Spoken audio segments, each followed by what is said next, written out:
Doug, how do you choose the images? How do you decide which images you're going to replicate, so to speak? When I first started using the medium of the puzzle pieces, I had no idea what I was going to end up with. So I chose portrait in order to be able to see if I could show detail in the face. So my first piece was Ingrid Bergman and Andy Warhol piece, and that's why I selected that. Now, pretty early on there, I caught the interest of Ripley's, believe it or not, entertainment company. So everything I've done since then has been portraits, and I think I really wanted to just step it right up to challenge myself with something like that. So that's kind of what I've stuck with for now, is just portraits, especially of iconic figures, like what you've seen here in the slideshow video. Yeah, the Judy Garland portrait is stunning. I'm curious about the mechanics. How do you actually replicate the picture? Do you put it on a grid? How do you do it? After I select the subject matter, I paint all the canvases black. The negative space really helps make the portrait pop out. I pretty much just find the flow in the pieces that I select for the face. The hair are all pre-selected, and there is no instruction manual on how to do this. So you're not like putting it up on a wall with a projector and doing it that way. You're almost freehanding these. It's almost freehand, but I do sketch it out, and to me it's just very critical to get it just right. And I can see where the highs and lows are, the shading in the eyes. The eyes I start first. To me, that's the most critical, important part of the portrait. And that's where I begin. I spend the most time working on that and getting it to look as I want it to appear. And a lot of times when I start these things, they don't look right. There's just something, you step back from it, there's something that doesn't look right with it. And I've learned that if I just see it through to the very end, when I'm 95% finished with it, it often ends up looking like I wanted it to be, and then some. Sometimes there's a surprise with every one that I do, and it's a learning experience with every single portrait I do. It's another lesson in art. There's something new I learn in every single one of them, whether it's working with the puzzle pieces or the computer keys, which is relatively new now for me. So is it trial and error, really? I mean, do you begin the mosaic, and if it just doesn't look right, you rip them off and you start again? So far, I have not had to rip anything off. Really? You've never started Judy Garland's eyes and said... I find that fascinating, that you can just do Frankenstein without even saying, well, he's a little droopy today. I think maybe we'd take those off and put some different ones on. No? When I started, though, I did do a lot of staring. Just to step back 5 feet, step back 10 feet, step back 20 feet, and you generally can see the image start to take shape, especially when you start with the eyes and into the nose, the mouth, and then, the rest of it from there. One little secret, though, is if you take your iPhones on any of these portraits that are in here, look at the image through your iPhone, and you can see exactly what it's actually a tool. I actually use that to help refine what I'm doing when I'm finished with these things. Now, some can be tough. What's the hardest one that you've done? JFK. Yeah. With the computer keys, just trying to get the look in the eyes just right. It's trial and error. It's been trial and error the whole time. I kind of like it that way. But I take from what I learned from that and apply it to the next as well. Now, what I liked about the JFK piece is the fact that you did have different shades of computer keys, which, I don't think most of us realize. Some were older, some were newer, probably some have been used, some not as used. How did you find all of the computer keys for that particular piece? There's actually, I thought I was going to have to start hunting around garage sales and thrift stores, and of course I went back to found the value of Craigslist again, like for everything else, And there is a collection center that takes in a lot of electronic equipment, and I was able to find everything I needed there. It happens to be with computer keys, you have the grayscale, black keys, white keys, gray keys, brown keys, and probably from the homes of smokers, yellow keys. Right. I mean, that's what's amazing. If you look at it, I had no idea that computer keys could have so many different shades. There's one I actually forgot to tell Ripley's about. In the space shuttle portrait that I did, the space shuttle final mission, that one I used almost 6,000 keys. Well, it just so happens the first batch of 100 keyboards that I picked up, one of them had a Equipid sticker on it, property of NASA. Awesome. So I have, keys are sporadically thrown into the shuttle project with equipage that was from NASA. And I couldn't help but notice that the buttons, the keys on that keyboard, escape, home. So that's how they do it. I love it. Now, where do you find all the puzzle pieces? I was going to bring you, by the way, the iridescent, like, princess puzzle that I have at home, thinking that maybe you might use it. I have seen your Cinderella portrait, but how do you find all the puzzle pieces? Are you like a garage sale guy, or what do you do? It started with garage sales, thrift stores, and I ended up using the Craigslist again. And there is a gentleman, his name is Joe, and he lives out in Spring Hill. This guy has taken it on his own to hunt for puzzles pretty much along the whole Big Bend area, probably from Mexico Beach all the way down to Tampa. So he gives me a call every couple months. I make the 2-hour drive, come home with puzzles stacked to the roof. The first time I made a trip out there, there was a second person who responded to a Craigslist ad that I was looking for puzzles. When I got to the second home that happened to be out there, it was as if the family was barricaded in the garage.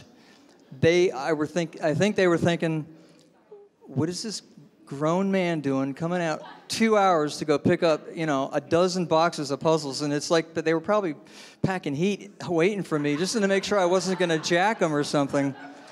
But preparing for the end or something. But my connection out there, I invited him here tonight. I don't know if he came out, but I told him, I said, you're my drug dealer of puzzle pieces. I go out there and he's my puzzle connection, and it's a pretty interesting mix of puzzles. He's your hookup.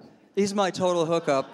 And that's where you saw these really odd-looking puzzle pieces that are shaped unusual. I've never seen anything like that, so I had to share them. So take them home with you if you want. So now I see some of the puzzle pieces are cut, yeah, and some of them are whole. And so when you go to choose the puzzle pieces, do you like separate? I would love to see your studio or your workshop or how you actually physically do all of this. Are they by color and pile? Do you have drawers? I mean, what does it look like? I started that way. In fact, I initially started with just pouring them all into one big bin, thinking that I could just draw from that to come up with my blend of paint. And that's basically what I'm doing. I'm just drawing from all these different colors, and that gives you the blend that you see. It just adds the texture to it. This wheelbarrow that is here up front is some of the first pieces that I used. I keep them in their boxes now. There's another method of madness that I follow to make it happen. It actually cuts down on time. So that's what's left over from that. I haven't touched those in a while. It looks like people have pocketed some. They're of the party pieces favors. Go home, make your own mosaic. So that was going to be a drawing. If you could guess how many pieces were in there, and I know how many pieces are in there, but now that there's some pieces missing, we're going to have a total recount. So there's enough people in here, I think, that we could get it done in a couple hours. How long does it take you to put a piece of this artwork together? I probably spend between 75 and 100 hours on the puzzle art. With the computer key art, it's more of a process involved before I even put the first key down. I bring them back. They're used, so they're generally nasty. Can I ask the gross Sure. question? I mean, what do you do? Do you sanitize them, or how does that work? I almost do that because I know a DNA forensic would have a field day, and I've seen toothpicks and all kinds of funky stuff. I lay them out on the driveway, I hit them with a garden hose, I scrub them down big time, and then I separate them into their colors, and then once you've pulled them apart, I pluck the keys out. Then you've got this little post that has to be ground off the bottom of every one of them. So, and how do you do that? Bench grinder. I would advise not to try that at home. I already almost lost my finger once. Forgive my Hobby Lobby questions here, but I'm just really intrigued by this whole process. What adhesive do you use? Or is that like a trade secret? Call it a trade secret, but I think in the art world, I think most people know some of the specialized glues out there that work well, that should last many, many years. But you're right. I have a canvas at home that has been used for probably 7 or 8 different experiments over time. It looks pretty crazy, but that's my test bed right there. So yeah, and when I'm done, I clear coat these puzzle pieces, being that they are cardboard paper. I don't want moisture to affect them, so when they're sealed in good. Okay, you said it yourself. You used the term method of madness. So let's go there for just a moment. How you grew up in Basking Ridge, New Jersey. Right. I've spent a lot of time there. My parents lived there for a time, which is a very small, idyllic, historical, almost little community there in New Jersey. A lot of corporate headquarters in that area. How did you become as artistic as you are, and how did you evolve into this type of artwork? Because you are doing some other things too. You do some spin art, some painting, a lot of different kinds of different mixed media. So how did this come about? It probably started before I was even interested in doing art. I was an avid bike rider at a very young age. 13 years old, I took a long ride unannounced without authorization. I think they call that rebellion. But when I was 16, I took a 1,100-mile bike ride from New Jersey to Ohio and back, and that sense of adventure started to really kick in. And I knew it was something that nobody else was doing. I didn't have somebody to ride with. Nobody was allowed to go. But somewhere in 6th grade, there was a little art class, a mini course, I guess, if you will, where they were going to teach us how to do string art with thread and a cardboard and kind of thread it through. And I never showed up with the materials. I failed the class miserably. So would you consider yourself a folk artist? You know, I don't know what the term is. I guess I've never quite put a term on it. People are calling me an artist, so I guess I'm getting comfortable with that. I'm cool with that. But the string art, when I got home, I think in short order, I had my own idea about making string art. So in the bedroom, on 2 sheets of 4x8 pieces of plywood, I created a 6-foot diameter string art, which was circular, and it's called a parabola. 101 nails, and it probably had several thousand yards of embroidery thread in it, and it caught the attention of the local news, the Bernardsville News, up there in Basking Ridge.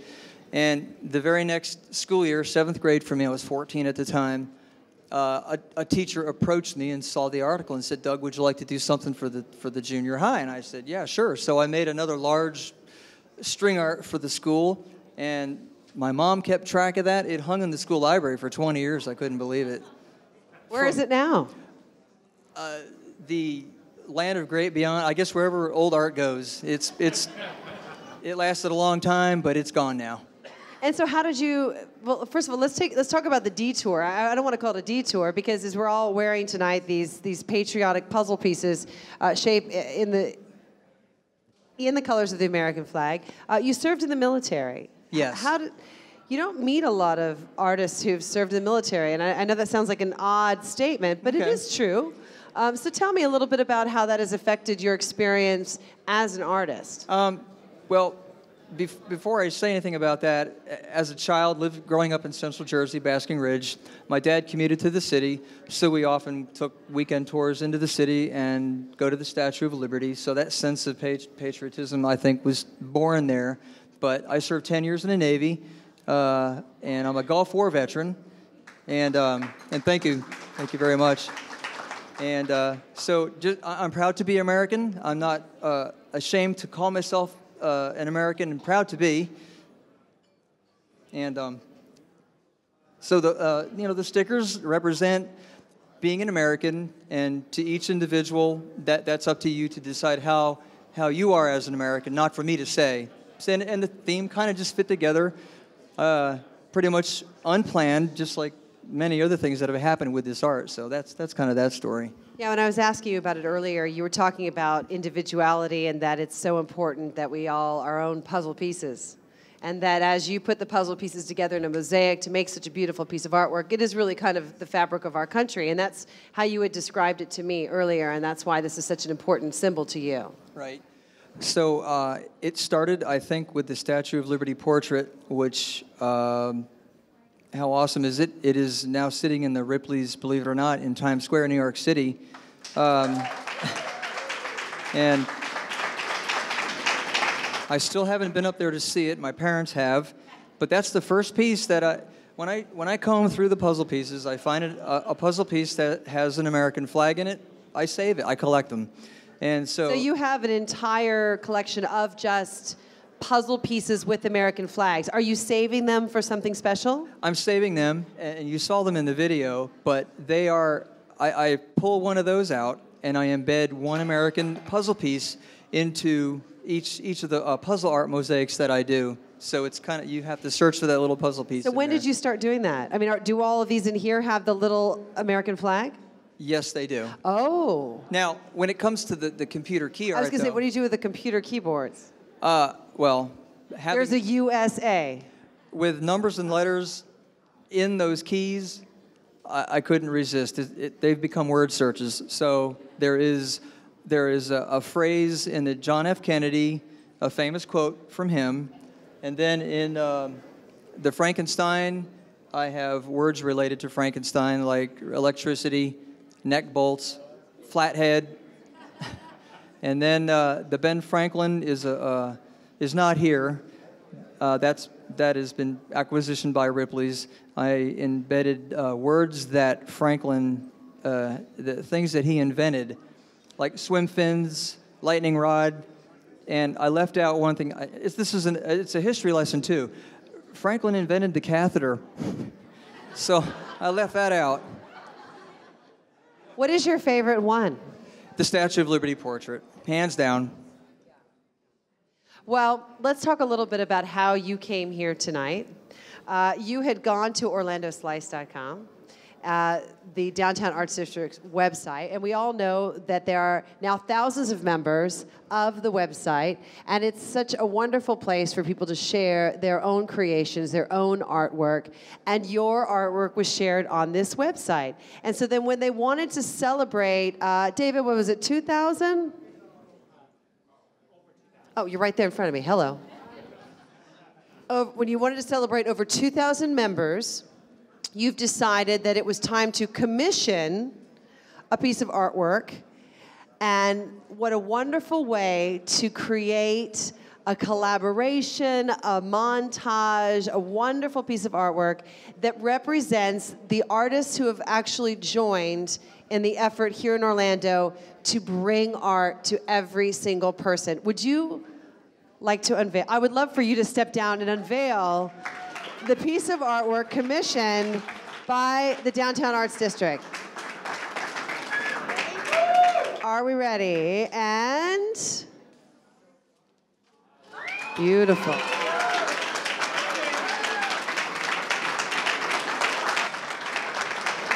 So I got a little bit of the insight. You had not worked. First of all, let's talk about the people involved here. As you saw at the end, a little over 4,000 artist images were used, but 7,000 had to be they were chosen from 7,000. So there were a lot of people that were excluded here, but you've decided in the testament that you are such a wonderful artist yourself and the community that you're going to photo credit every one of these 4,000 artists. I did. And you've already put a list over there for people to find and what you're going to put on the website eventually, David? Yeah. So why did you feel the need to do that? Because it's a celebration, I think, of the artists in the local community here. And really, there's people uploading images probably from all over the world. And I saw today there's 2,400 members on the site. There's over 12,000 images. So that means David Wheeler, Vice Chair of Downtown Art, is very busy approving about 30 photos a day, 7 days a week, since 2009. And when I started this project, there was about 9,000 images on the site. The goal was to make a photo mosaic of the Downtown Arts, City Arts logo, which is the Mona Lisa. And he basically said, you know, just put your own twist on it. So that's exactly what I did. I went to the Orlando Slice Gallery, and I ended up having to upload 350 pages out of the Slice Gallery, then screenshot, and then had them sent on a memory stick up to my printers, Rick and Kevin up at the Whitney Printing Company. We printed out all these images, and I selected 7,000 images, and I estimated I was going to need about 3,500 to 4,000. So I needed to have enough to select from. And these are not puzzle pieces. This is a new medium for you, using the photographs. They are brand new medium. Right. So this is the first time he's done this. Right. It's pretty incredible. Thank you.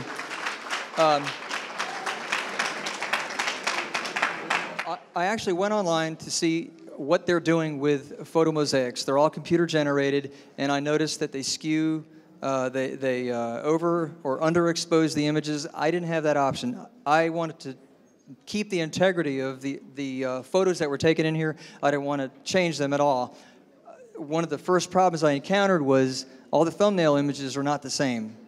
And if I made them all the same, I would be losing 30% of some of the pictures, and I didn't want to do that. So I broke it down into 3 sizes. There's actually three size thumbnails in here: 1 inch, 3/4, and 11/16 inch.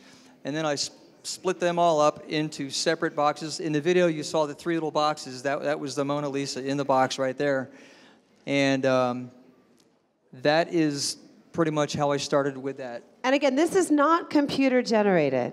No, not at all. This is your eye, your hands, looking at these small pictures in front of you and creating the Mona Lisa. Correct. Yeah. Incredible. So, again, I'm sorry. Another round of applause. When you guys come over here and you see this up close, you will be just awestruck at how amazing it is. And actually, I don't know the artist's name, but there is actually an American flag in here too. It's right up here. I had to make sure. Excellent. Excellent. And honestly, no hidden images of anybody from high school.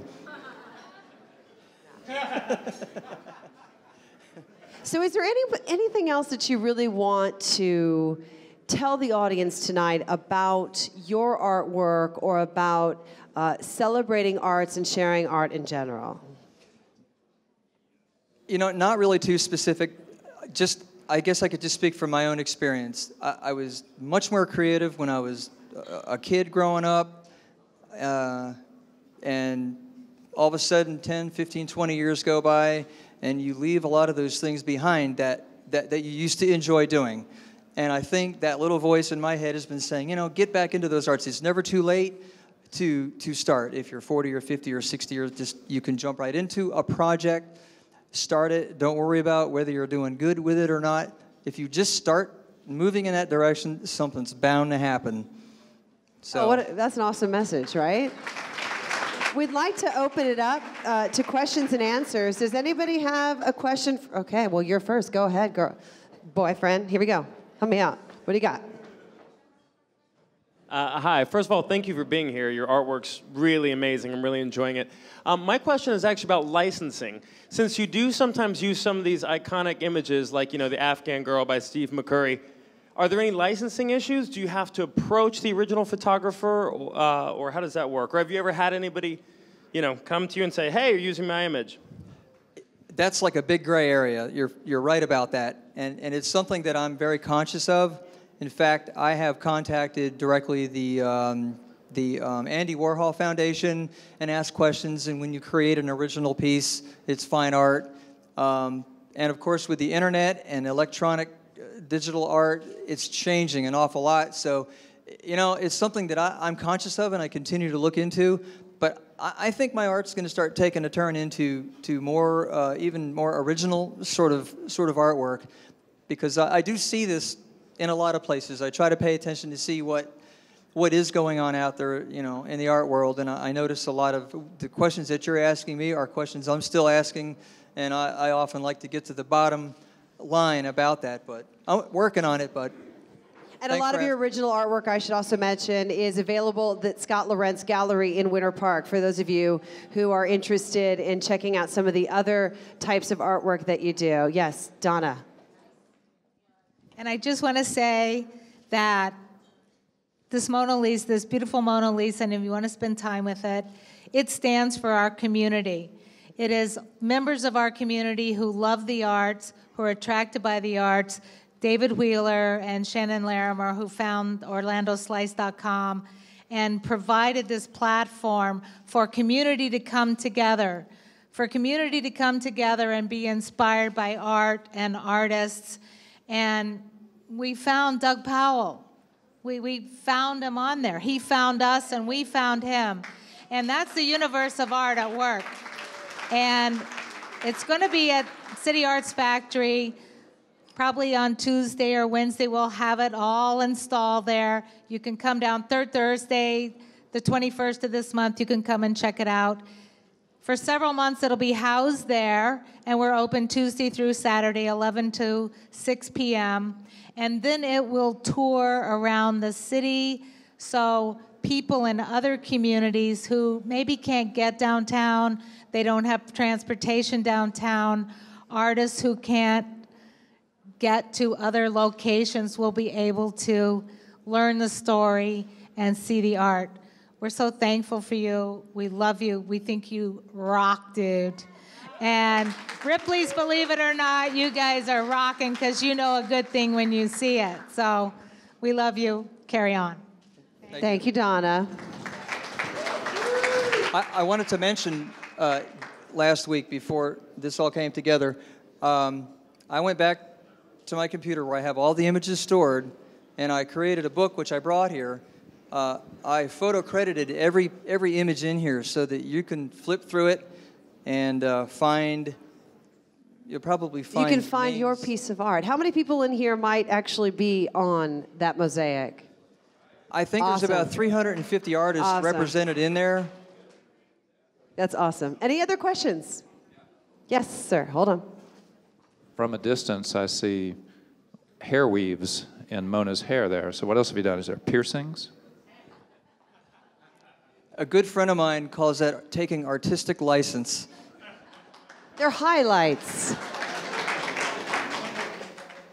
No one asked Monet that question.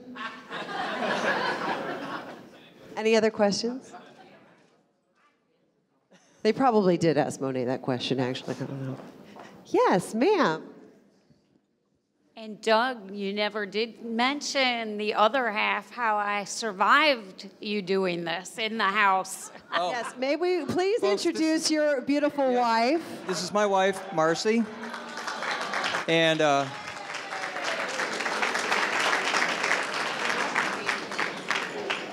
have a studio in the house, and while making these projects, you do need a pair of pliers, and those little pieces of puzzle snippets fly all over the house like BBs or pumpkin seeds, and so they end up in every bedroom in the house, in the driveway. I don't know how they get there, and we have 2 dogs, and they eat them too. Do you be honest? Do you hate puzzles? No, I love puzzles. Good. Even if you're up to the eyeballs with them. Okay. Any other? I actually go to yard sales and I purchase them as well. And a few Christmases ago. I can't remember how long ago. And Doug explained this to me, and I'm like, what?